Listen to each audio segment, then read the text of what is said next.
Très bien. C'est non, c'est le beau son. Parce que Kazani n'a qu'un malin, rien. Masra pena amour propre. Nous le rôle en métier tombé du ciel. Tombé du ciel, on a coutu bon. C'est-à-dire, Allah la grande maison, la maison, mais les années. Alex Tim, il y a des années tellement. Nous avons présenté Bruno Lubic. Ah, bon mon propre.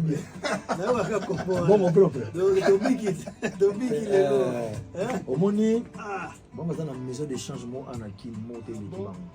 Bon, on va remettre 1 million dans 2 jours.